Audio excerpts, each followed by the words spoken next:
In today's video, I'm going to give you a quick look at a circus theme party. I started by making the invitation. This is a circus tent with opening flaps to show the invitation information. Here's a shot of the envelopes with a simple candle seal. This was a party gang. These are clown faces with white circles and a party hat. I also made small bean bags that guests tried to get through the clown smile. I found these striped bags at Michael's and filled them with circus-themed treats.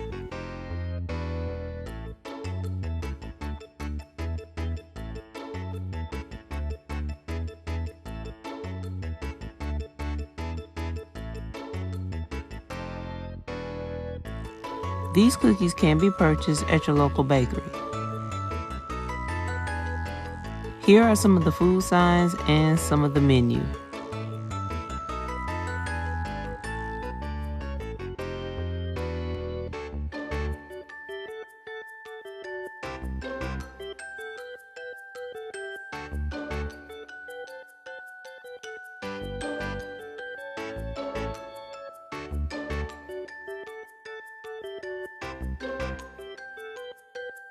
This was the backdrop for photos.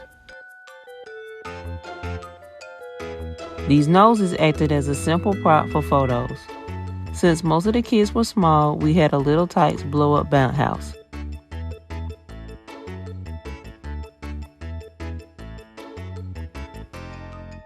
Here's a look at the smash cake. I wanted to keep it simple with just plain vanilla icing and a bunting that I made using straws and ticket shapes to spell out her name. She definitely understood the assignment. This is a look at the papier-mâché letters. I kept it simple and related to the theme by having a big top, polka dots, and one letter admitting guests. I purchased these balloons from Walmart. Here's a look at the treats. They can easily be purchased or customized. The first item you'll see is a Twinkie made to look like a corn dog. You can purchase the circus peanuts at Dollar Tree. These barbells can be made using marshmallows dipped in chocolate with a fun straw. Here's a look at the cake for the guest. Thanks for watching and make sure to like and subscribe.